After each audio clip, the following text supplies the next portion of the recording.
ആദ്യമായി നമ്മൾ നോക്കാൻ പോകുന്നത് കേരളവും കാർഷിക മേഖലയും എന്ന് പറയുന്ന ഭാഗത്ത് നെൽകൃഷിയെ പറ്റിയാണ്. സുഹൃത്തുക്കൾ ശ്രദ്ധിക്കണം, വളരെ വളരെ ഇമ്പോർട്ടന്റ് ആയിട്ടൊരു മേഖലയാണിത്. നെൽകൃഷിയുമായി ബന്ധപ്പെട്ട ഒത്തിരി ചോദ്യങ്ങൾ ഇപ്പോൾ 10th ലെവൽ എക്സാമുകൾ ചോദിക്കാറുണ്ട്. അതുകൊണ്ട് നമുക്ക് വ്യക്തമായി പഠിച്ചിരിക്കണം. കേരളവും കാർഷിക മേഖലയും എന്ന ഭാഗത്ത് നിന്നും നെൽകൃഷി. കേരളത്തിന്റെ ആകെ കൃഷി വിസ്തൃതിയുടെ ഭൂരിഭാഗവും ഉൾക്കൊള്ളുന്ന വിളകൾ നാണ്യവിളകളാണ്. നമ്മൾ പലരും തെറ്റിക്കുന്ന ഒരു പോയിന്റാണ്. കേരളത്തിന്റെ ആകെ കൃഷി വിസ്തൃതിയുടെ ഭൂരിഭാഗവും ഉൾക്കൊള്ളുന്ന വിളകൾ എന്താണ്? നാണ്യവിളകളാണ്.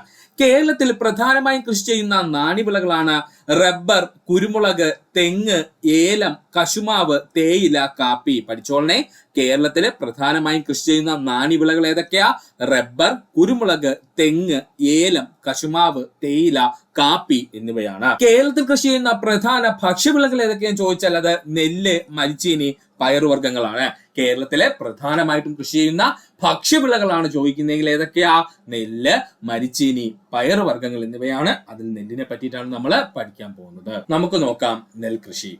കേരളത്തിൽ ഏറ്റവും കൂടുതൽ കൃഷി ചെയ്യുന്ന ഭക്ഷ്യ ധാന്യവിള എന്ന് ചോദിച്ചാൽ അത് നെല്ലാണ്. ശ്രദ്ധിച്ചോളുക, കേരളത്തിൽ ഏറ്റവും കൂടുതൽ കൃഷി ചെയ്യുന്ന ഭക്ഷ്യ ധാന്യവിള എന്ന് ചോദിച്ചാൽ അത് നെല്ലാണ്. കേരളത്തിൽ കൃഷി ചെയ്യുന്ന ഭക്ഷ്യവിളകളിൽ 7.7% നെല്ലാണ്. കേരളത്തിൽ കൃഷി ചെയ്യുന്ന ഭക്ഷ്യവിളകളിൽ 7.7% നെല്ലാണ്.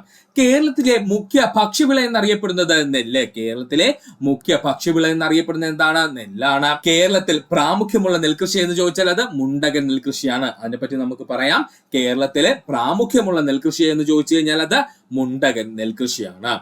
പുഞ്ച നെൽകൃഷി പ്രചാരത്തിലിരിക്കുന്ന കേരളത്തിലെ ജില്ല ആലപ്പുഴ ജില്ല. പുഞ്ച നെൽകൃഷി പ്രചാരത്തിലിരിക്കുന്ന കേരളത്തിലെ ജില്ല ഏതാ? അത് ആലപ്പുഴ ജില്ലയാണ്. മുണ്ടകൻ, വിരിപ്പ് എന്നീ നെൽകൃഷികൾ പ്രചാരത്തിലിരിക്കുന്ന കേരളത്തിലെ ജില്ല പാലക്കാട് ജില്ല. മുണ്ടകൻ, വിരിപ്പ് നെൽകൃഷികൾ പ്രചാരത്തിലിരിക്കുന്ന കേരളത്തിലെ ജില്ല ഏതാണ്? പാലക്കാട് ജില്ലയാണ്. ഒന്നുകൂടി പറയാം സുഹൃത്തുക്കളെ, ശ്രദ്ധിക്കുക. കേരളത്തിൽ ഏറ്റവും കൂടുതൽ കൃഷി ചെയ്യുന്ന ഭക്ഷ്യവിള അല്ലെങ്കിൽ ധാന്യവിള എന്ന് ചോദിച്ചാൽ നെല്ലാണ്. കേരളത്തിൽ കൃഷി ചെയ്യുന്ന ഭക്ഷ്യവിളകൾ 7.7% നെല്ലാണ്. കേരളത്തിലെ മുഖ്യ ഭക്ഷ്യവിള എന്നറിയപ്പെടുന്നത് നെല്ലാണ്. കേരളത്തിൽ പ്രാമുഖ്യമുള്ള നെൽകൃഷി മുണ്ടകൻ നെൽകൃഷിയാണ്. പുഞ്ച നെൽകൃഷി പ്രചാരത്തിലിരിക്കുന്ന കേരളത്തിലെ ജില്ല ആലപ്പുഴ ജില്ല. മുണ്ടകൻ, വിരിപ്പ് നെൽകൃഷികൾ പ്രചാരത്തിലിരിക്കുന്ന കേരളത്തിലെ ജില്ല ചോദിച്ചാൽ പാലക്കാട് ജില്ലയാണ്. ഈ മുണ്ടകൻ എന്ന് പറഞ്ഞാലും പുഞ്ച എന്ന് പറഞ്ഞാലും വിരിപ്പ് എന്ന് പറഞ്ഞാലും നെൽകൃഷിയുടെ വകഭേദങ്ങളാണ്. അതെന്തെന്നുള്ളത് നമുക്ക് അങ്ങോട്ട് വഴിയെ പഠിക്കാം. കേരളത്തിൽ ഏറ്റവും കൂടുതൽ നെൽകൃഷി ചെയ്യുന്ന ജില്ല പാലക്കാട് ജില്ല. ഒരുപാട് തവണ PSC പ്രീവിയസ് ആയി ചോദിച്ച ചോദ്യമാണ്. കേരളത്തിൽ ഏറ്റവും കൂടുതൽ നെൽകൃഷി ചെയ്യുന്ന ജില്ല ഏതാണ്? പാലക്കാട് ജില്ലയാണ്. കേരളത്തിൽ ഏറ്റവും കൂടുതൽ നെല്ല് ഉൽപ്പാദിപ്പിക്കുന്ന ജില്ല പാലക്കാട് ജില്ല. കേരളത്തിൽ ഏറ്റവും കൂടുതൽ നെല്ല് ഉൽപ്പാദിപ്പിക്കുന്ന ജില്ല ചോദിച്ചാൽ അത് പാലക്കാട് ജില്ലയാണ്.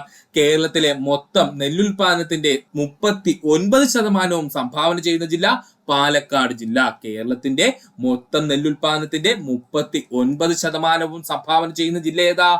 പാലക്കാട് ജില്ലയാണ്. രണ്ടാമതായി കേരളത്തിൽ ഏറ്റവും കൂടുതൽ നെൽകൃഷി ചെയ്യുന്ന ജില്ല ആലപ്പുഴ ജില്ല. രണ്ടാമതായി കേരളത്തിൽ ഏറ്റവും കൂടുതൽ നെൽകൃഷി ചെയ്യുന്ന ജില്ല ഏതാണ്? ആലപ്പുഴ ജില്ലയാണ്. കേരളത്തിലെ മൊത്തം നെല്ലുൽപാദനത്തിന്റെ 19.5% സംഭാവന ചെയ്യുന്ന ജില്ല ആലപ്പുഴ ജില്ല. ഇങ്ങനെ ശതമാന കണക്ക് ഓർത്തു വെച്ചോളണേ. കേരളത്തിലെ മൊത്തം നെല്ലുൽപാദനത്തിന്റെ 19.5% സംഭാവന ചെയ്യുന്ന ജില്ല ഏതാണ്? ആലപ്പുഴ ജില്ലയാണ്. കേരളത്തിന്റെ നെൽക്കിണ്ണം എന്നറിയപ്പെടുന്ന ജില്ല ചോദിച്ചാൽ അത് പാലക്കാട് ജില്ല. കേരളത്തിന്റെ നെൽക്കിണ്ണം എന്നറിയപ്പെടുന്ന ജില്ല ഏതാണ്? പാലക്കാട് ജില്ലയാണ്. കേരളത്തിലെ ഏറ്റവും കൂടുതൽ ഭൂമി കൃഷി ആവശ്യത്തിന് ഉപയോഗിക്കുന്ന ജില്ല പാലക്കാട് ജില്ല. അതോടെ ഓർത്തോളണേ, കേരളത്തിലെ ഏറ്റവും കൂടുതൽ ഭൂമി കൃഷി ആവശ്യത്തിന് ഉപയോഗിക്കുന്ന ജില്ല ചോദിച്ചാൽ അത് പാലക്കാട് ജില്ലയാണ്. ശരത്കാല നെൽകൃഷി എന്ന പേരിൽ അറിയപ്പെടുകയും ഏപ്രിൽ, മെയ് മാസങ്ങളിൽ വിളവിറക്കി സെപ്റ്റംബർ, ഒക്ടോബർ മാസങ്ങളിൽ വിളവെടുക്കുകയും ചെയ്യുന്ന നെൽകൃഷിയാണ് വിരിപ്പ് എന്ന പേരിൽ അറിയപ്പെടുന്നത്. ഒത്തിരി പോയിന്റ്സുകൾ ഒരൊറ്റ സെന്റൻസിൽ അങ്ങ് പറഞ്ഞു തീർത്തേക്കുവാണ്. ശ്രദ്ധിച്ചോളണേ. ശരത്കാല നെൽകൃഷി എന്ന പേരിൽ അറിയപ്പെടുകയും ഏപ്രിൽ, മെയ് മാസങ്ങളിൽ വിളവിറക്കി സെപ്റ്റംബർ, ഒക്ടോബർ മാസങ്ങളിൽ വിളവെടുക്കുകയും ചെയ്യുന്ന നെൽകൃഷിയാണ് വിരിപ്പ് നെൽകൃഷി. അപ്പോ വിരിപ്പ് നെൽകൃഷി അറിയപ്പെടുന്ന മറ്റൊരു പേരെന്താ? ശരത്കാല നെൽകൃഷി എന്ന്. വിരിപ്പ് നെൽകൃഷി ആരംഭിക്കുന്ന മാസങ്ങൾ ഏതൊക്കെയാ? ഏപ്രിൽ, മെയ് മാസങ്ങളിലാണ്. ഇനി വിരിപ്പ് നെൽകൃഷി വിളവെടുക്കുന്ന മാസമാണ് ചോദിക്കുന്നെങ്കിലോ അത് സെപ്റ്റംബർ ഒക്ടോബർ മാസത്തിലാണ്, ഓർക്കുക.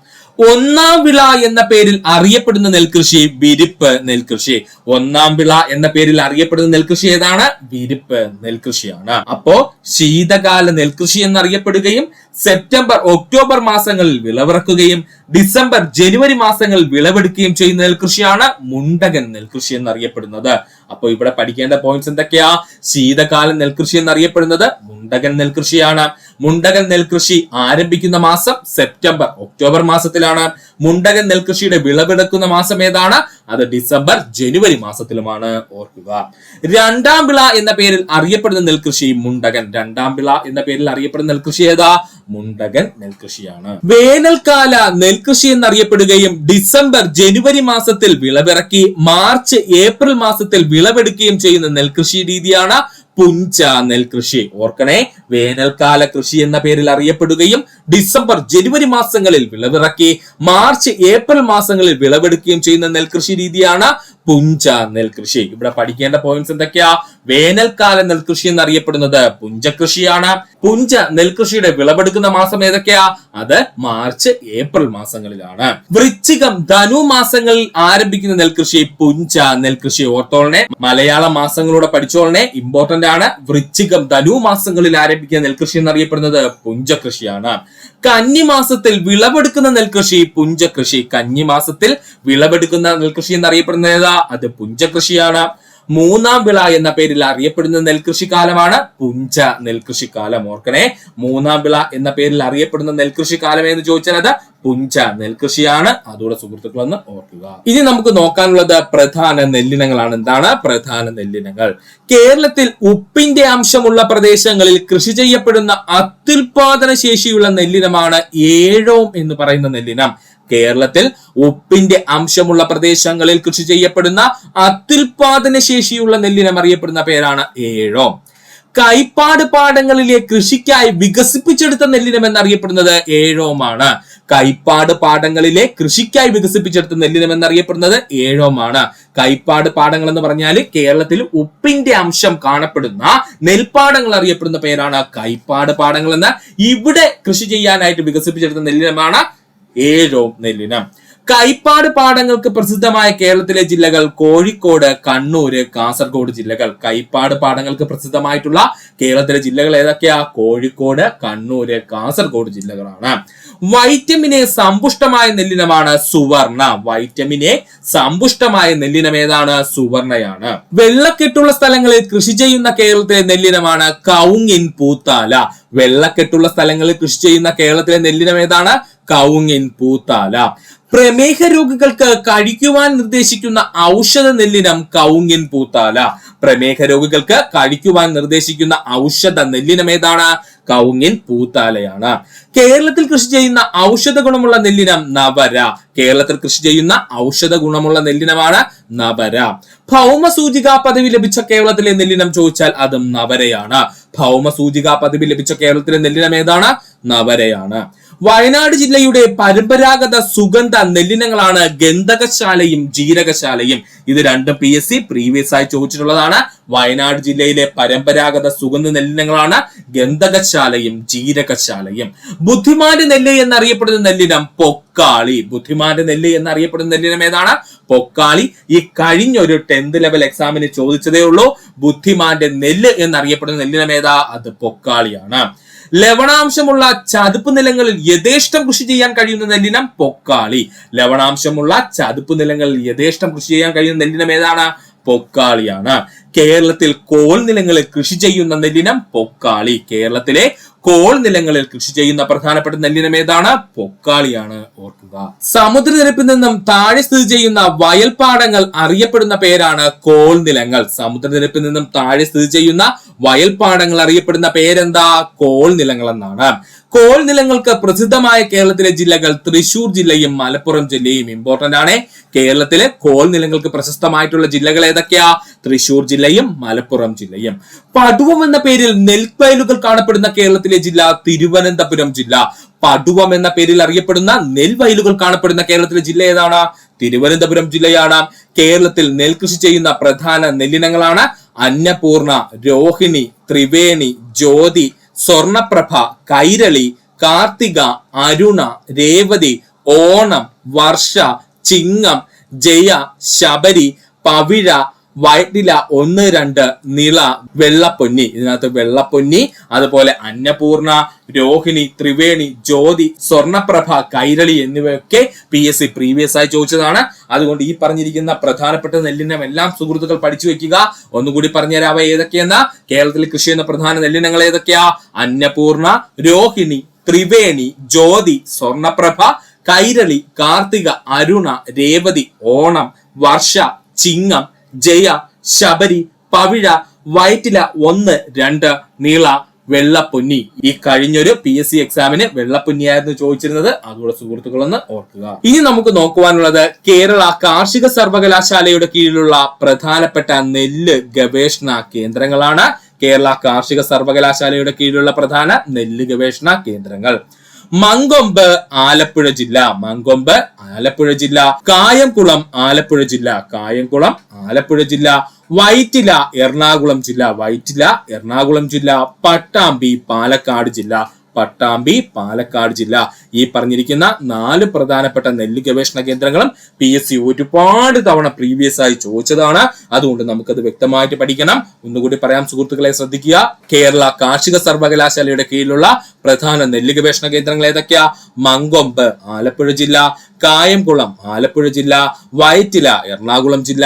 പട്ടാമ്പി, പാലക്കാട് ജില്ലയാണ്. ഓർക്കുക. ഇനി പ്രധാനമായിട്ടും നമ്മുടെ LGS LDC എക്സാമുകൾക്ക് ചോദിക്കുന്ന, പ്രത്യേകിച്ച് 10th ലെവലിന് ഇടയ്ക്കിടയ്ക്ക് ചോദിക്കുന്നതാണ് വന്യജീവി സങ്കേതങ്ങളും സംരക്ഷിത ജീവിവർഗങ്ങളും.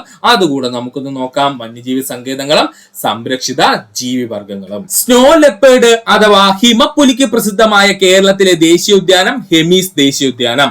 സ്നോ ലെപ്പേർഡ് അഥവാ ഹിമിപ്പുലികൾക്ക് പ്രശസ്തമായിട്ടുള്ള അല്ലെങ്കിൽ പ്രസിദ്ധമായിട്ടുള്ള കേരളത്തിലെ ദേശീയോദ്യാനം ഏതാ?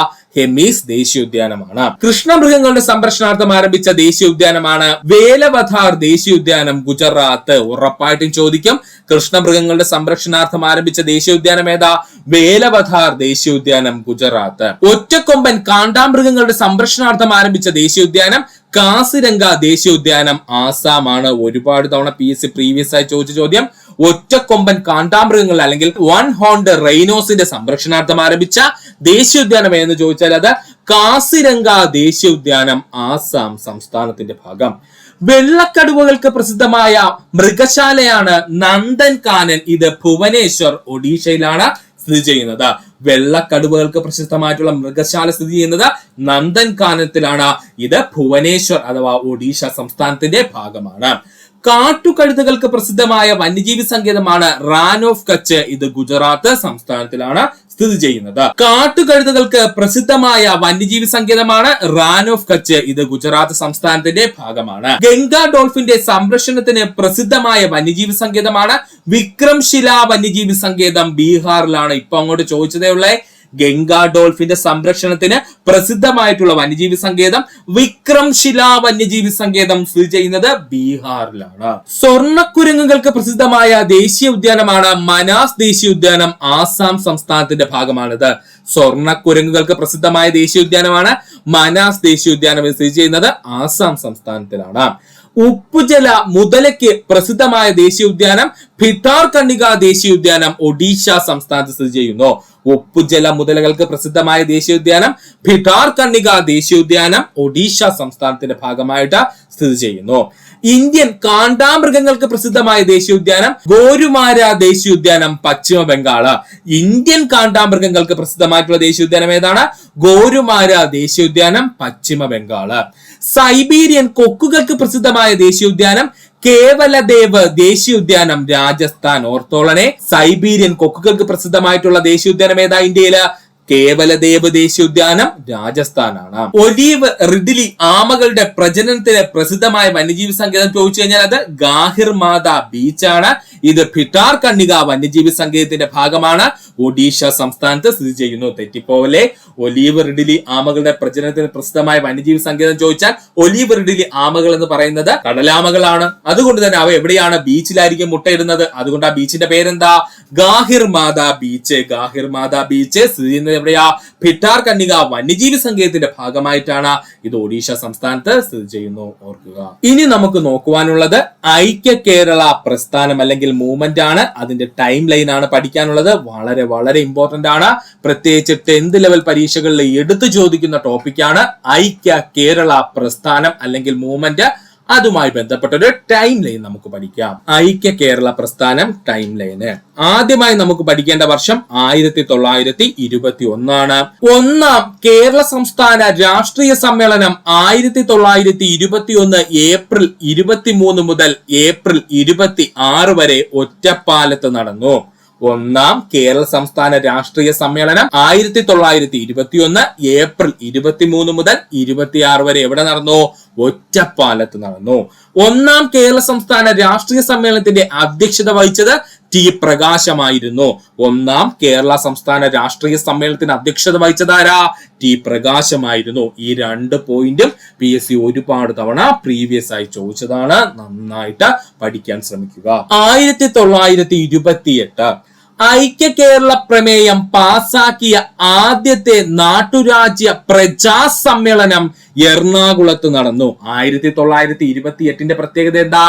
ഐക്യ കേരള പ്രമേയം പാസാക്കിയ ആദ്യത്തെ നാട്ടുരാജ്യ പ്രജാ സമ്മേളനം എറണാകുളത്ത് നടന്നു. കേരളം പ്രത്യേക സംസ്ഥാനമാക്കി നിലനിർത്തണമെന്ന് കോൺഗ്രസിന്റെ ദേശീയ നേതൃത്വത്തോട് ആവശ്യപ്പെട്ടുകൊണ്ട് അഖില കേരള കോൺഗ്രസ് സമ്മേളനം പയ്യന്നൂരിൽ നടന്നു. അതും വർഷം എത്രയാ? 1928 തന്നെയാണ്. അപ്പോ 1928 രണ്ടാമത്തെ പോയിന്റ് നമ്മൾ എന്താ പറഞ്ഞത്? കേരളം പ്രത്യേക സംസ്ഥാനമാക്കി നിലനിർത്തണമെന്ന് കോൺഗ്രസിന്റെ ദേശീയ നേതൃത്വത്തോട് ആവശ്യപ്പെട്ടുകൊണ്ട് അഖില കേരള കോൺഗ്രസ് സമ്മേളനം പയ്യന്നൂരിൽ നടന്ന വർഷം 1928 ആണ്. 1928 നടന്ന പയ്യന്നൂർ കോൺഗ്രസ് സമ്മേളനത്തിന്റെ അധ്യക്ഷത വഹിച്ചത് ജവഹർലാൽ നെഹ്റു ആയിരുന്നു. 1928 നടന്ന പയ്യന്നൂർ കോൺഗ്രസ് സമ്മേളനത്തിന്റെ അധ്യക്ഷത വഹിച്ചത് ആരായിരുന്നു? ജവഹർലാൽ നെഹ്റു ആയിരുന്നു. ഈ പറഞ്ഞിരിക്കുന്ന 2 പോയിന്റും PSC പ്രീവിയസ് ആയിട്ട് ചോദിച്ചതാണ്. 1946 ആണ് നമുക്ക് നോക്കാനുള്ളത്. 1946 പ്രത്യേകത എന്താ സുഹൃത്തുക്കളെ? ഐക്യ കേരള പ്രസ്ഥാനം ശക്തമാക്കാൻ KPCC ഉപസമിതിക്ക് രൂപം നൽകി. 1946 ഐക്യ കേരള പ്രസ്ഥാനം ശക്തമാക്കുന്നതിന് വേണ്ടിയിട്ട് KPCC ഉപസമിതികൾക്ക് രൂപം നൽകി. 1946 ചെറുതുരുത്തി, അതായത് ഇപ്പോഴത്തെ തൃശൂർ ജില്ലയിൽ വെച്ച് ഐക്യ കേരള പ്രസ്ഥാനവുമായി ബന്ധപ്പെട്ട് നടന്ന KPCC ഉപസമിതി യോഗത്തിന്റെ അധ്യക്ഷൻ KP കേശവമേനോനായിരുന്നു. കൺഫ്യൂഷൻ ഒന്നും വേണ്ട. 1946 ചെറുതുരുത്തിയിൽ, അതായത് ഇപ്പോഴത്തെ തൃശൂർ ജില്ലയിൽ വെച്ച് ഐക്യ കേരള പ്രസ്ഥാനവുമായി ബന്ധപ്പെട്ട് നടന്ന KPCC ഉപസമിതി യോഗത്തിന്റെ അധ്യക്ഷത വഹിച്ചത് KP കേശവമേനോനായിരുന്നു. ഇനി നമുക്ക് നോക്കുവാനുള്ളത് 1947 ആണ്. 1947 K കേളപ്പന്റെ അധ്യക്ഷതയിൽ ഐക്യ കേരള കൺവെൻഷൻ തൃശൂരിൽ നടന്നു. 1947 K കേളപ്പന്റെ അധ്യക്ഷതയിൽ ഐക്യ കേരള കൺവെൻഷൻ തൃശൂരിൽ നടന്നു. ഐക്യ കേരള കൺവെൻഷനിൽ ഐക്യ കേരളം എത്രയും പെട്ടെന്ന് സ്ഥാപിക്കണമെന്ന് ആവശ്യപ്പെട്ടുകൊണ്ട് പ്രമേയം അവതരിപ്പിച്ചത് ഈ മൊയ്ദ് മൗലവി. ഇതും പ്രീവിയസ് ആയി ചോദിച്ചതാണ്. ഐക്യ കേരള കൺവെൻഷൻ, അതായത് 1947 നടന്ന ഐക്യ കേരള കൺവെൻഷനില് ഐക്യ കേരളം എത്രയും പെട്ടെന്ന് സ്ഥാപിക്കണമെന്ന് ആവശ്യപ്പെട്ടുകൊണ്ട് പ്രമേയം അവതരിപ്പിച്ച വ്യക്തിത്വമാരാ? ഈ മൊയ്ദ് മൗലവിയാണ്. 1947 ഏപ്രിലിൽ തൃശൂരിൽ നടന്ന ഐക്യ കേരള സമ്മേളനം ഉദ്ഘാടനം ചെയ്തത് കൊച്ചി ഭരണാധികാരി കേരളവർമ്മയായിരുന്നു. 1947 ഏപ്രിലിൽ തൃശൂരിൽ നടന്ന ഐക്യ കേരള സമ്മേളനം ഉദ്ഘാടനം ചെയ്ത കൊച്ചി രാജാവ് ആരായിരുന്നു? അല്ലെങ്കിൽ കൊച്ചി ഭരണാധികാരി ആരായിരുന്നു? കേരളവർമ്മയായിരുന്നു. ഐക്യ കേരള മഹാസമ്മേളനത്തിൽ പങ്കെടുക്കുകയും ഐക്യ കേരള അനുകൂലിച്ചുകൊണ്ട് പ്രസംഗിക്കുകയും ചെയ്ത കൊച്ചിയിലെ ഭരണാധികാരി കേരളവർമ്മയായിരുന്നു. ഓർത്തോളനെ, ഐക്യ കേരള മഹാസമ്മേളനത്തിൽ പങ്കെടുക്കുകയും ഐക്യ കേരളത്തെ അനുകൂലിച്ചുകൊണ്ട് പ്രസംഗിക്കുകയും ചെയ്ത കൊച്ചി ഭരണാധികാരി കേരളവർമ്മയായിരുന്നു. ഇനി നമുക്ക് നോക്കുവാനുള്ള വർഷം 1949 ആണ്.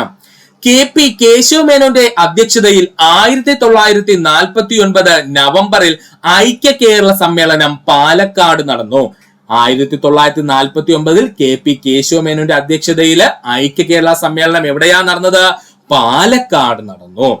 തിരുക്കൊച്ചി രൂപവൽക്കരണത്തിന് ശേഷം നടന്ന ആദ്യത്തെ ഐക്യ കേരള സമ്മേളനമായിരുന്നു 1949 നവംബറിൽ പാലക്കാട് നടന്നത്. തിരുക്കൊച്ചി രൂപവൽക്കരണത്തിന് ശേഷം നടന്ന ആദ്യ ഐക്യ കേരള സമ്മേളനമായിരുന്നു 1949 നവംബറിൽ പാലക്കാട് നടന്നത്. രാജപ്രമുഖിന്റെ സ്ഥാനം ഇല്ലാതാക്കണമെന്നാവശ്യപ്പെട്ട ഐക്യ കേരള സമ്മേളനം പാലക്കാട് ഐക്യ കേരള സമ്മേളനം. ഓർത്തു വെച്ചോളനെ, രാജപ്രമുഖിന്റെ സ്ഥാനം ഇല്ലാതാക്കണമെന്ന് ആവശ്യപ്പെട്ട ഐക്യ കേരള സമ്മേളനം ചോദിച്ചാൽ പാലക്കാട് ഐക്യ കേരള സമ്മേളനമാണ്. തിരുവിതാംകൂർ രാജാവിനെ തിരുക്കൊച്ചിയുടെ രാജപ്രമുഖാക്കുന്നതിൽ പ്രതിഷേധിച്ച് ഐക്യ കേരള സമിതിയുടെ അധ്യക്ഷ പദം രാജിവെച്ച വ്യക്തി ആരെന്ന് ചോദിച്ചാൽ അത് കെ കേളപ്പനായിരുന്നു. ഓർക്കുക, തിരുവിതാംകൂർ രാജാവിനെ തിരുക്കൊച്ചിയുടെ രാജപ്രമുഖനാക്കിയതിൽ പ്രതിഷേധിച്ചുകൊണ്ട് ഐക്യ കേരള സമിതിയുടെ അധ്യക്ഷ പദം രാജിവെച്ച വ്യക്തിത്വമാരാ? കെ കേളപ്പനാണ്. ഓർക്കുക. ഇനി നമുക്ക് നോക്കാനുള്ള വർഷമാണ് 1948. 1940 പ്രത്യേകത എന്താ സുഹൃത്തുക്കളെ? ഥാർ കമ്മീഷൻ കേരളം സന്ദർശിക്കുന്നു. വളരെ വളരെ ഇമ്പോർട്ടന്റ് ആണ്. ഥാർ കമ്മീഷൻ കേരളം സന്ദർശിക്കുന്നു. ഇമ്പോർട്ടന്റ് ആണ്, ഓർക്കുക. ഈ ഥാർ കമ്മീഷൻ എന്ന് പറഞ്ഞാൽ എന്താ സുഹൃത്തുക്കളെ? ഥാർ കമ്മീഷൻ എന്ന് പറഞ്ഞാൽ നമ്മുടെ ഇന്ത്യൻ സംസ്ഥാനങ്ങളുടെ ലിംഗ്വിസ്റ്റിക് ബേസിൽ അല്ലെങ്കിൽ ഭാഷാ അടിസ്ഥാനത്തിൽ രൂപീകരിക്കുന്നതിനെ കുറിച്ച് പഠിക്കുന്നതിന് വേണ്ടിയിട്ട് ഡോക്ടർ രാജേന്ദ്ര പ്രസാദ് നിയമിച്ച കമ്മീഷൻ ആയിരുന്നു എന്ന് ധാർ കമ്മീഷൻ എന്ന് പറയുന്നത്. അതിനെ സപ്പോർട്ട് ചെയ്യാനായിട്ടാണ് ആര് വന്നത്? നമ്മുടെ JVP കമ്മീഷനൊക്കെ രൂപീകരിച്ചൊക്കെ സുഹൃത്തുക്കൾക്ക് ഓർമ്മ ഉണ്ടായിരിക്കും. അതായത് ജവഹർലാൽ നെഹ്റു, അതുപോലെ സർദാർ വല്ലഭായ് പട്ടേൽ, പട്ടാഭി സീതാരാമയ്യയും കൂടെ ചേർന്നിട്ടുള്ള കമ്മീഷന് മുമ്പാകെയാണ് ഇവരെന്ത് ചെയ്തത്? ഈ തീരുമാനമൊക്കെ അറിയിച്ചെന്നൊക്കെ പറഞ്ഞ് നമ്മൾ പഠിച്ചിട്ടുണ്ട്. അതിലോട്ടൊന്നും പോകണ്ട, ഇതിപ്പോ ഓർത്ത് വെക്കുക.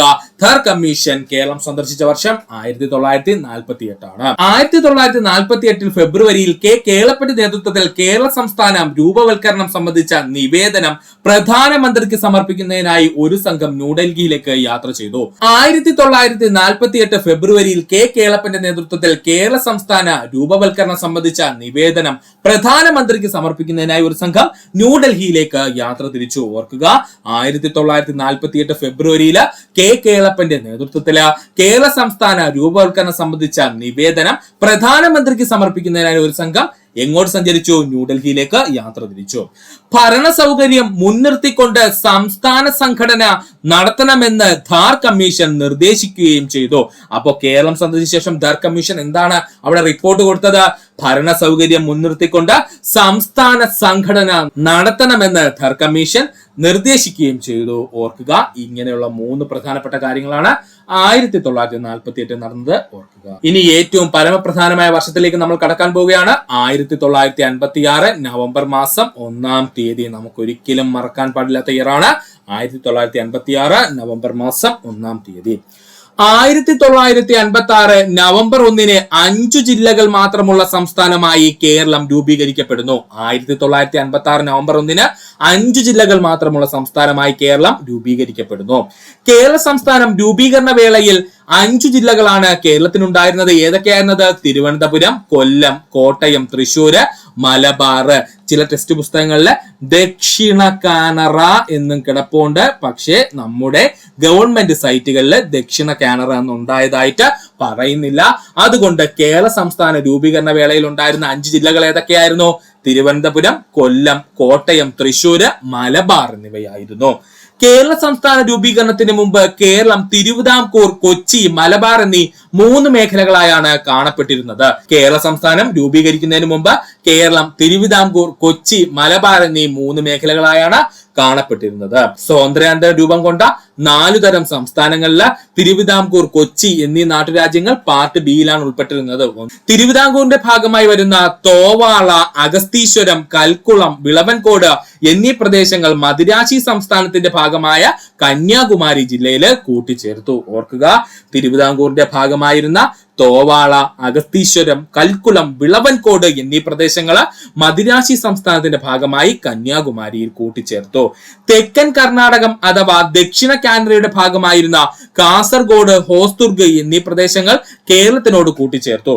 തെക്കൻ കർണാടകം അഥവാ ദക്ഷിണ കാനറയുടെ ഭാഗമായിരുന്ന കാസർഗോഡ്, ഹോസ്ദുർഗ് എന്നീ പ്രദേശങ്ങൾ കേരളത്തിനോട് കൂട്ടിച്ചേർത്തു. ഇതാണ് ആദ്യം പറഞ്ഞ രണ്ടാമത്തെ പോയിന്റ് വന്ന കൺഫ്യൂഷൻ നമ്മൾ തിരുത്തിയത്. കേരള സംസ്ഥാനം രൂപീകരിക്കുന്ന സമയത്ത് 5 ജില്ലകൾ മാത്രമേ ഉണ്ടായിരുന്നുള്ളൂ. അതിനകത്ത് ഈ ദക്ഷിണ കാൻഡ്ര അഥവാ തെക്കൻ കർണാടകത്തിൽ നിന്ന് രണ്ട് പ്രദേശങ്ങൾ നമ്മൾ എടുത്തെന്ന് പറഞ്ഞില്ലേ, അതായത് കാസർഗോഡും ഹോസ്ദുർഗും, അതിനെയും കൂടി ഈ മലബാറിന്റെ ഭാഗമായിട്ട് അങ്ങ് കൂട്ടിച്ചേർത്ത് വെച്ചേക്കുമായിരുന്നു കേട്ടോ. അതുകൊണ്ടൊന്ന് ഓർക്കുക. ഐക്യ കേരള പ്രസ്ഥാനവുമായി ബന്ധപ്പെട്ട മറ്റു വസ്തുതകൾ കൂടി നമുക്ക് നോക്കാനുണ്ട്. അതോടുകൂടി ഈ ടോപ്പിക്ക് കഴിയും. വളരെ ഇമ്പോർട്ടന്റ് ആയ ടോപ്പിക് ആയിരുന്നു നമ്മൾ ചർച്ച ചെയ്തുകൊണ്ടിരുന്നത്, ഐക്യ കേരള പ്രസ്ഥാനവും മറ്റു വസ്തുതകളും. മലയാളം സംസാരിക്കുന്ന പ്രദേശങ്ങളെ ഉൾപ്പെടുത്തി കേരളം രൂപീകരിക്കണമെന്ന ആവശ്യം ഉന്നയിച്ചത് EMS നമ്പൂതിരിപ്പാട്. മലയാളം സംസാരിക്കുന്ന പ്രദേശങ്ങളെ ഉൾപ്പെടുത്തി കേരള സംസ്ഥാനം രൂപീകരിക്കണമെന്ന് ആവശ്യപ്പെട്ടത് ആരായിരുന്നു? EMS നമ്പൂതിരിപ്പാടായിരുന്നു. ഐക്യ കേരളം എന്ന ആശയം മുന്നോട്ട് വെച്ച EMS നമ്പൂതിരിപ്പാടിന്റെ പുസ്തകം 1.25 കോടി മലയാളികൾ. ഇപ്പോഴും PSC റിപ്പീറ്റ് ചെയ്ത് ചോദിച്ചുകൊണ്ടിരിക്കുന്ന ചോദ്യമാണ്. ഐക്യ കേരളം എന്ന ആശയം മുന്നോട്ട് വെച്ച EMS നമ്പൂതിരിപ്പാടിന്റെ പുസ്തകം ഏതാ? 1.25 കോടി മലയാളികളാണ്. ഐക്യ കേരള പ്രതിജ്ഞ കവിതയായി എഴുതിയ വ്യക്തിത്വമായിരുന്നു ചോദിച്ചാൽ അത് NV കൃഷ്ണവാര്യരായിരുന്നു. ഐക്യ കേരള പ്രതിജ്ഞ കവിതയായി എഴുതിയ വ്യക്തിത്വമാരാ? NV കൃഷ്ണവാര്യരായിരുന്നു. മൂന്നായി മുറിഞ്ഞ് കിടക്കും ഈ കേരളം, ഒന്നാകുമൊന്നായി പ്രതിജ്ഞ ചെയ്യുന്നു നാം. ഐക്യ കേരള പ്രതിജ്ഞ ആരംഭിക്കുന്നത് ഇങ്ങനെയാണ് കേട്ടോ. ആരെഴുതിയത്? NV കൃഷ്ണവാര്യർ എഴുതിയ ഐക്യ കേരള പ്രതിജ്ഞ ആരംഭിക്കുന്നത് എങ്ങനെയാ? മൂന്നായി മുറിഞ്ഞ് കിടക്കും ഈ കേരളം, ഒന്നാകുമൊന്നായി പ്രതിജ്ഞ ചെയ്യുന്നു നാം എന്നാണ്. തിരുക്കൊച്ചി രൂപവൽക്കരണ സമയത്ത് ഉപരാജ പ്രമുഖ പദവി വാഗ്ദാനം ചെയ്യപ്പെട്ടെങ്കിലും അത് നിരാകരിച്ച രാജാവ് കൊച്ചി രാജാവ്. ഓർക്കുക, തിരുക്കൊച്ചി രൂപവൽക്കരണ സമയത്ത് ഉപരാജ പ്രമുഖ പദവി വാഗ്ദാനം ചെയ്യപ്പെട്ടെങ്കിലും അത് നിരാകരിച്ച രാജാവ് ആരായിരുന്നു? കൊച്ചി രാജാവായിരുന്നു. ഐക്യ കേരളം രൂപവൽക്കരണത്തെ ശക്തമായി എതിർത്ത തിരുവിതാംകൂർ പ്രധാനമന്ത്രി പട്ടം താണുപിള്ള. ഇമ്പോർട്ടന്റ് ആണ്. ഐക്യ കേരളം രൂപവൽക്കരണത്തെ ശക്തമായി എതിർത്ത തിരുവിതാംകൂർ പ്രധാനമന്ത്രി ആരായിരുന്നു? പട്ടം താണുപിള്ളയായിരുന്നു. ഓർക്കുക. ഇനി നമുക്ക് നോക്കുവാനുള്ളത് ലിസ്റ്റ് ഓഫ് ഇമ്പോർട്ടന്റ് കമ്മിറ്റീസ് ആണ് കേട്ടോ. അതിൽ തന്നെ നമ്മൾ പ്രധാനമായിട്ടും നമ്മുടെ എക്കണോമിക്സ് അല്ലെങ്കിൽ സാമ്പത്തിക മേഖലയുമായിട്ട് ബന്ധപ്പെട്ടിട്ടുള്ള കമ്മിറ്റികളാണ് നോക്കുന്നത്. കാരണം ഇപ്പോഴത്തെ നമ്മുടെ PSCയുടെ ട്രെൻഡ് വെച്ചിട്ട് ഈ സാമ്പത്തിക മേഖലയിൽ നമ്മുടെ ഇന്ത്യ ഗവൺമെന്റ് കൊണ്ടുവന്നിട്ടുള്ള കമ്മിറ്റികളാണ് കൂടുതലായിട്ട് ചോദിക്കുന്നത്. അതുകൊണ്ട് നമുക്ക് അവ ആദ്യം പഠിച്ചു തീർക്കാം. സാമ്പത്തിക മേഖലയുമായി ബന്ധപ്പെട്ടിരിക്കുന്ന കമ്മിറ്റികൾ. അപ്പൊ നമുക്ക് സമയം കളയേണ്ട. സാമ്പത്തിക മേഖല പ്രധാന കമ്മിറ്റികൾ. 1968 ആദായ നികുതി ലഘൂകരണവുമായി ബന്ധപ്പെട്ട റിപ്പോർട്ട് സമർപ്പിച്ച കമ്മിറ്റി ഭൂതലിംഗം കമ്മിറ്റി. 1968 ആദായ നികുതി ലഘൂകരണവുമായി ബന്ധപ്പെട്ട റിപ്പോർട്ട് സമർപ്പിച്ച കമ്മിറ്റി ഏതാ? ഭൂതലിംഗം കമ്മിറ്റി. അപ്പൊ ഭൂതലിംഗം കമ്മിറ്റി എന്തുമായി ബന്ധപ്പെട്ടിരിക്കുന്നു? ആദായ നികുതി അല്ലെങ്കിൽ നികുതിയുമായിട്ട് ബന്ധപ്പെട്ടിരിക്കുന്ന കമ്മിറ്റിയാണ്.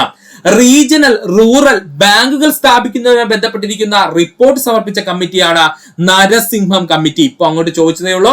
റീജിയണൽ റൂറൽ ബാങ്കുകൾ സ്ഥാപിക്കുന്നതുമായി ബന്ധപ്പെട്ട് റിപ്പോർട്ട് സമർപ്പിച്ച കമ്മിറ്റിയാണ് നരസിംഹം കമ്മിറ്റി. അപ്പോൾ നരസിംഹ കമ്മിറ്റി ബന്ധപ്പെട്ടിരിക്കുന്നത് റീജിയണൽ റൂറൽ ബാങ്കുകളുമായിട്ട്, അല്ലെങ്കിൽ നമുക്ക് സിമ്പിൾ ആയിട്ട് പറയാം ബാങ്കുകളുമായി ബന്ധപ്പെട്ടിരിക്കുന്ന കമ്മീഷനാണ് നരസിംഹ കമ്മീഷൻ. ചെറുകിട വ്യവസായത്തിന്റെ വളർച്ചയ്ക്കായി രൂപവൽക്കരിച്ച കമ്മിറ്റിയാണ് കാർവേ കമ്മിറ്റി. ചെറുകിട വ്യവസായത്തിന്റെ വളർച്ചയ്ക്കായി രൂപവൽക്കരിച്ച കമ്മിറ്റി ഏതാ? കാർവേ കമ്മിറ്റി. അപ്പോ കാർവേ കമ്മിറ്റി എന്തുമായി ബന്ധപ്പെട്ടിരിക്കുന്നു? ചെറുകിട വ്യവസായവുമായി ബന്ധപ്പെട്ടിരിക്കുന്നു. The village and small scale industries committee എന്ന പേരിൽ അറിയപ്പെടുന്നത് കാർവേ കമ്മിറ്റിയാണ്. The village and small scale industries committee എന്ന പേരിൽ അറിയപ്പെടുന്നത് ആരാ? കാർവേ കമ്മിറ്റിയാണ്. നികുതി ഘടന പരിഷ്കാരവുമായി ബന്ധപ്പെട്ടിരിക്കുന്ന കമ്മിറ്റിയാണ് ഖേൽക്കർ കമ്മിറ്റി. നികുതി ഘടന പരിഷ്കാരവുമായി ബന്ധപ്പെട്ടിരിക്കുന്ന കമ്മിറ്റി ഏതാണ്? ഖേൽക്കർ കമ്മിറ്റിയാണ്. അപ്പോൾ ഖേൽക്കർ കമ്മിറ്റി എന്തുമായി ബന്ധപ്പെട്ടിരിക്കുന്നത്? നികുതി ഘടന പരിഷ്കാരം അല്ലെങ്കിൽ നികുതിയുമായി ബന്ധപ്പെട്ടിരിക്കുന്ന കമ്മിറ്റിയാണ് ഖേൽക്കർ കമ്മിറ്റി. ഒന്നുകൂടി സിമ്പിൾ ആയിട്ട് പറഞ്ഞുതരാം സുഹൃത്തുക്കളെ, ശ്രദ്ധിക്കുക. ഭൂതലിംഗം കമ്മിറ്റി ആദായ നികുതി അല്ലെങ്കിൽ നമുക്ക് പറയാം നികുതിയുമായി ബന്ധപ്പെട്ടിരിക്കുന്ന കമ്മിറ്റിയാണ്. ഇനി നരസിംഹം കമ്മിറ്റി എന്ന് പറയുന്നത് റീജിയണൽ റൂറൽ ബാങ്കുകളുമായി ബന്ധപ്പെട്ടിരിക്കുന്നു അല്ലെങ്കിൽ സിമ്പിൾ ആയിട്ട് ബാങ്കുകളുമായി ബന്ധപ്പെട്ടിരിക്കുന്ന കമ്മിറ്റിയാണ്. ഇനി കാർവേ കമ്മിറ്റി എന്ന് പറയുന്നത് ചെറുകിട വ്യവസായവുമായി ബന്ധപ്പെട്ടിരിക്കുന്ന കമ്മിറ്റിയാണ്. ഇനി നികുതി ഘടന പരിഷ്കാരവുമായി ബന്ധപ്പെട്ടിരിക്കുന്ന കമ്മിറ്റിയാണ് ഖേൽക്കർ കമ്മിറ്റി. സിമ്പിൾ ആയിട്ട് പറഞ്ഞാൽ ഖേൽക്കർ കമ്മിറ്റി നികുതിയുമായിട്ട് ബന്ധപ്പെട്ടിരിക്കുന്ന കമ്മിറ്റിയാണ്. ഓർക്കുക. പേയ്മെന്റ് ബാങ്കുകളുടെ രൂപവൽക്കരണത്തിന് ശുപാർശ ചെയ്ത കമ്മിറ്റിയാണ് നച്ചിക്കേത് മോർ കമ്മിറ്റി. ഓർത്തോളനെ, പേയ്മെന്റ് ബാങ്കുകളുടെ രൂപവൽക്കരണത്തിന് ശുപാർശ ചെയ്ത കമ്മിറ്റി ഏതാണ്? നച്ചിക്കേത് മോർ കമ്മിറ്റിയാണ്. സിമ്പിൾ ആയിട്ട് പറഞ്ഞു കഴിഞ്ഞാല് നച്ചിക്കേത് മോർ കമ്മിറ്റി എന്തുമായി ബന്ധപ്പെട്ടിരിക്കുന്നു? ഒന്നുകിൽ പറയാം പേയ്മെന്റ് ബാങ്കുകളുമായിട്ട്, അല്ലെങ്കിൽ സിംപിളി പറഞ്ഞാൽ ബാങ്കുകളുമായി ബന്ധപ്പെട്ടിരിക്കുന്ന കമ്മിറ്റിയാണ്. നബാർഡ് രൂപവൽക്കരിക്കുവാൻ ശുപാർശ ചെയ്ത കമ്മിറ്റി ശിവരാമൻ കമ്മിറ്റി. ഇപ്പൊ അങ്ങോട്ട് ചോദിച്ചതേയുള്ള നബാർഡ് രൂപവൽക്കരിക്കുവാൻ ശുപാർശ ചെയ്ത കമ്മിറ്റി ഏതാണ്?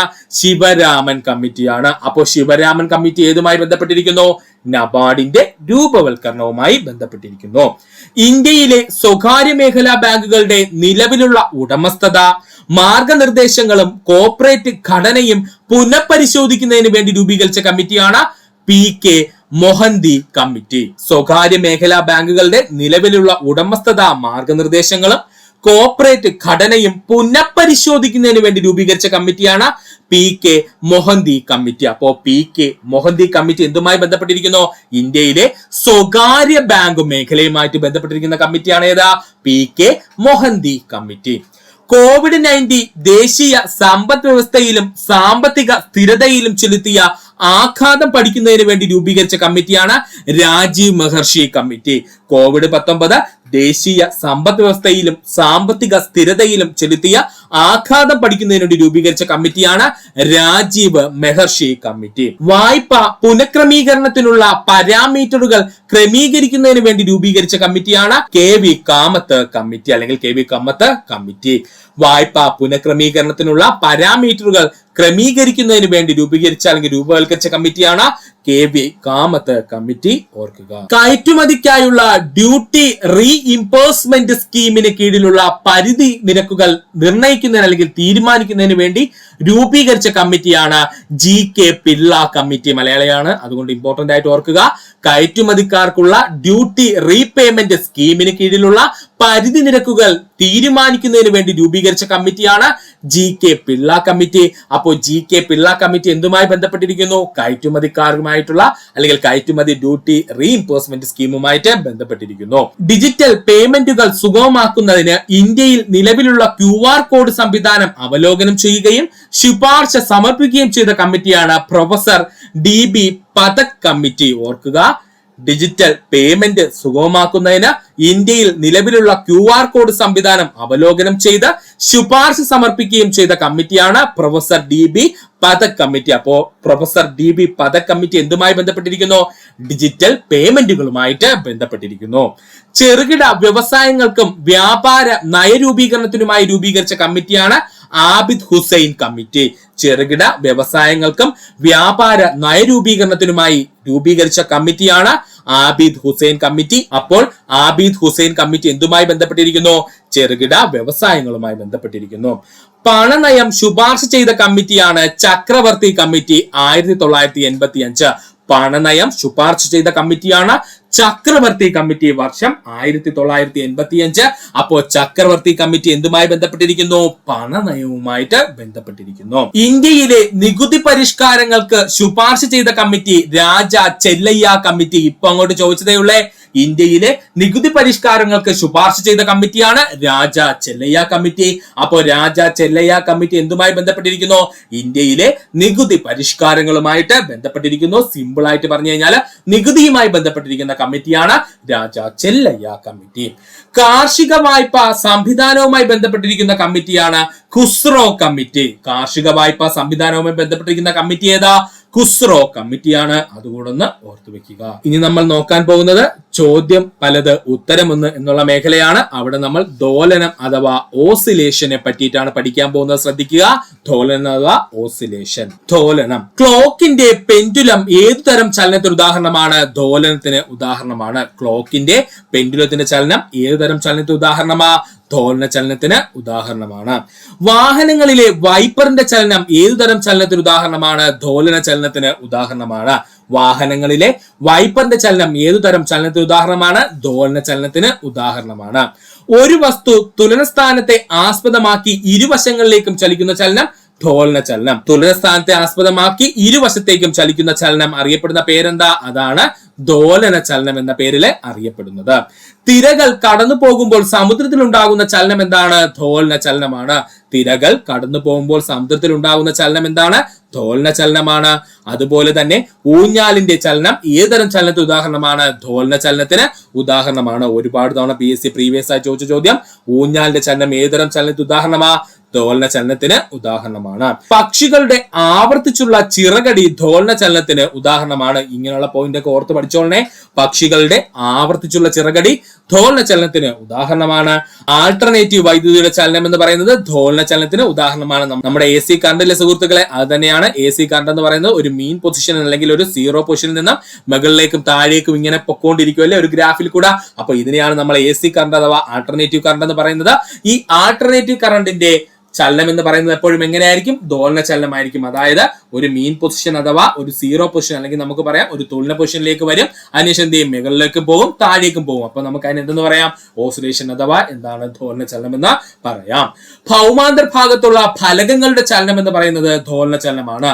ഭൗമാന്തർ ഭാഗത്തുള്ള ഫലകങ്ങളുടെ ചലനം എന്ന് പറയുന്നത് ധോലന ചലനത്തിന് ഉദാഹരണമാണ്. അതുകൂടെ സുഹൃത്തുക്കളെന്ന് ഓർത്ത് പഠിക്കുക. ഇത്രയുമായിരുന്നു നമ്മുടെ സെക്രട്ടേറിയറ്റ് ഓഫീസ് അറ്റൻഡർ മെയിൻ പരീക്ഷയുടെ ഡേ 8 നമ്മൾ നോക്കിയത്. വളരെ ഇമ്പോർട്ടന്റ് ആയിട്ടുള്ള ടോപ്പിക്കുകളാണ് നമ്മൾ ചർച്ച ചെയ്തത്. അതുകൊണ്ട് സുഹൃത്തുക്കൾ എല്ലാവരും ഈ ഭാഗം നന്നായിട്ട് പഠിക്കാൻ ശ്രമിക്കുക. ഇത്ര നേരം ഈ വീഡിയോയുടെ സുഹൃത്തുക്കൾ എല്ലാവർക്കും നന്ദി, നമസ്കാരം. നിങ്ങൾക്ക് ഈ വീഡിയോ ഇഷ്ടമായെങ്കിൽ നിങ്ങളുടെ സുഹൃത്തുക്കൾ കൂടി ഒന്ന് ഷെയർ ചെയ്ത് കൊടുക്കാനോടൊപ്പം തന്നെ നമ്മുടെ ചാനൽ സബ്സ്ക്രൈബ് ചെയ്ത് സഹായിക്കുക. സബ്സ്ക്രൈബ് ബട്ടനോട് ചേർന്നുള്ള ബെൽ ബട്ടൺ അമർത്തി കഴിഞ്ഞാൽ നമ്മൾ അപ്ലോഡ് ചെയ്യുന്ന വീഡിയോകൾ അപ്പോൾ തന്നെ സുഹൃത്തുക്കളെ നിങ്ങൾ എത്തുന്നതാണ്. സുഹൃത്തുക്കൾ എല്ലാവർക്കും നന്ദി, നമസ്കാരം. നല്ലൊരു ദിവസം നേരുന്നു.